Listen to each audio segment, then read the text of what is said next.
Hi friends, আসসালামু আলাইকুম। সবাই কেমন আছো বন্ধুরা? আশা করি সবাই খুবই ভালো আছো। আমি আল্লাহর রহমতে অনেক ভালো আছি। চলে এসেছি তোমাদের মাঝে আরেকটি রেসিপি নিয়ে। তো আজকে রেসিপিটা হতে যাচ্ছে বন্ধুরা পায়েস। তো আজকে গুড় দিয়ে পায়েস রান্না করব কিভাবে সেটা তোমাদের সাথে শেয়ার করব। তো ফার্স্টে আমি দেখাচ্ছি তোমাদেরকে। এখানে আমি পোলার চাল, সেটা কিন্তু আমি আলাদা পানিতে এখানে তোমার 80% মতো সেদ্ধ করে নিচ্ছি। দেখো সেদ্ধ প্রায় হয়ে গেছে। এখন আমি নামিয়ে নেবো এটা।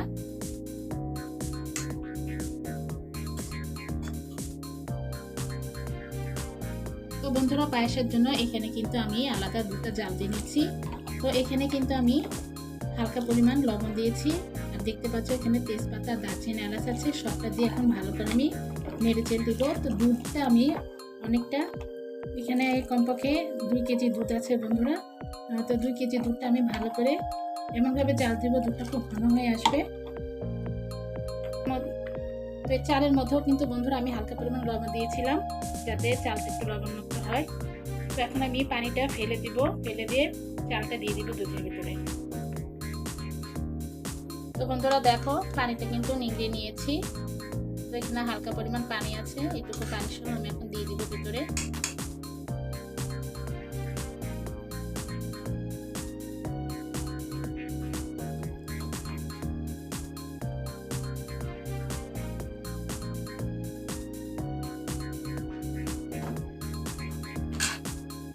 বন্ধুরা দেখো চালটা দিয়ে দিলাম। এখন এইভাবে বাকিটা এই দুধের ভিতরে জাল হবে কিভাবে সেটা তোমাদের সাথে শেয়ার করব। তো এখানে নারকেলও দিব বন্ধুরা, ধাপা ধাপে সব দিব, কিভাবে দিব সব তোমাদের সাথে শেয়ার করব। তো এখন আমি আলাদা হালকা একটু পানি দিয়ে আমার দুধটা গরম করে নিব কিভাবে সেটা তোমাদের সাথে শেয়ার করছি। সাথে থাকো, পুরো ভিডিওটা দেখতে থাকো। যদি বন্ধুরা ভালো লাগে অবশ্যই একটা লাইক দিয়ে দিও, আর অবশ্যই আমার চ্যানেলটাকে সাবস্ক্রাইব করে পাশে দিও। বন্ধুরা দেখো আমি এই পাতিলে পানি দিয়ে দিচ্ছি কতটুকু পরিমাণ, তারপর দিয়ে দিলাম গুড়। তো বন্ধুরা গুড়ের মধ্যে কিন্তু অনেক সময় অনেক ময়লা থাকে, যে দেখো যে দেখা যাচ্ছে একটা কালো ময়লা।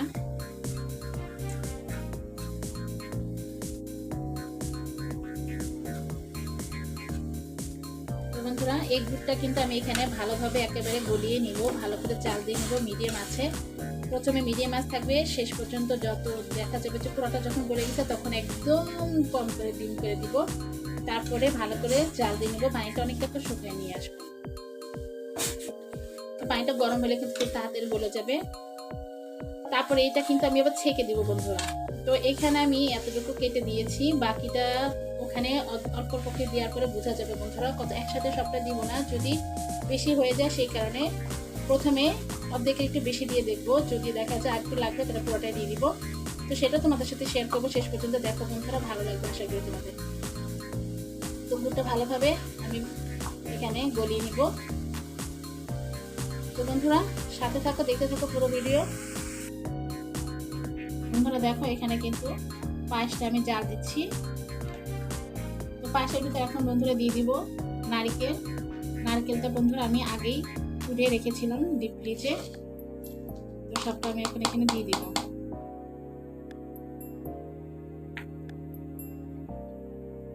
এখন এই নারকেলটার সাথে চালটা ভালোভাবে জাল দিয়ে নিব। বন্ধুরা এখানে পায়েসটা কিন্তু দেখো হয়ে গেছে। এখন শুধু এখানে গুড়টা দিয়ে দিব বন্ধুরা ছেঁকে। গুড়টা দিলেই পায়েসটা তৈরি হয়ে যাবে, গুড়ের পায়েস। তো বন্ধুরা এখনকার যে গুড়টা সেটা কিন্তু আসল গুড় না বন্ধুরা।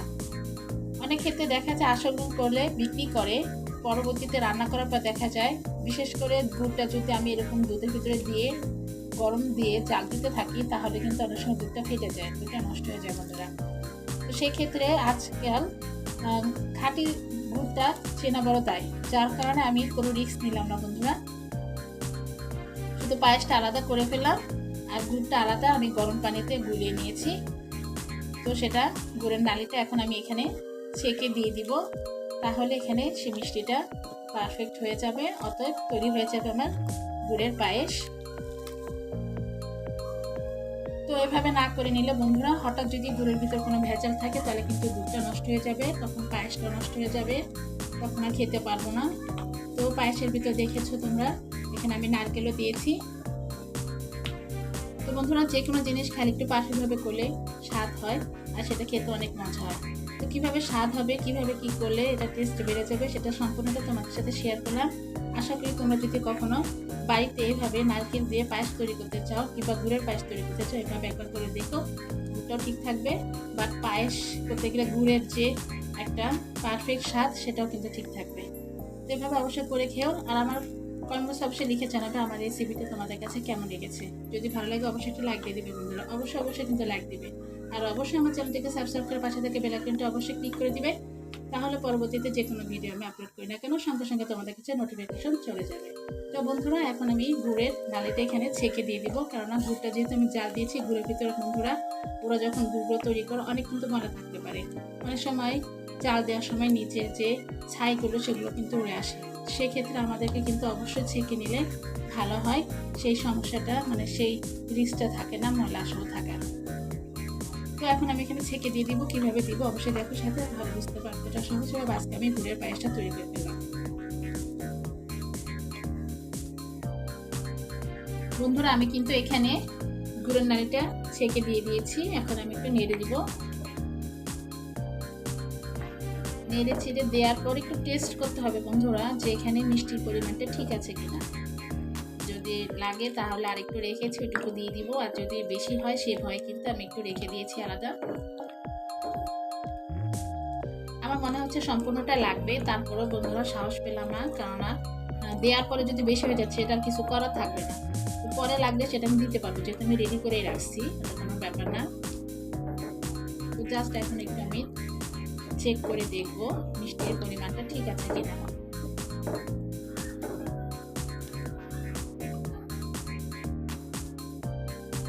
বন্ধুরা, পায়েসটা যখন আমি নিয়েছি, তো বন্ধুরা যেটুকু গুড়ের নাড়ি রেখেছিলাম ওইটুকু কিন্তু দিয়ে দিয়েছি, কেননা ওইটুকু লাগবে সেই কারণে, কেননা যতটুকু দিয়েছি হয়েছে, কিন্তু ওইটুকু দিলে পারফেক্ট হয়ে যাবে মিষ্টিটা। বন্ধুরা, তো পায়েসটা এখন আমি পরিবেশন করব তোমাদের সামনে। দেখো পায়েসটা কিন্তু আরেকটু ঘন হয়ে আসবে বন্ধুরা। তো এর থেকে যদি বেশি পাতলা রাখতাম তাহলে কিন্তু ভালো লাগতো না। এখন কিন্তু অনেকটা ঠান্ডা হয়ে গেছে। তো এখন আমি পরিবেশন করছি তোমাদের সামনে বন্ধুরা।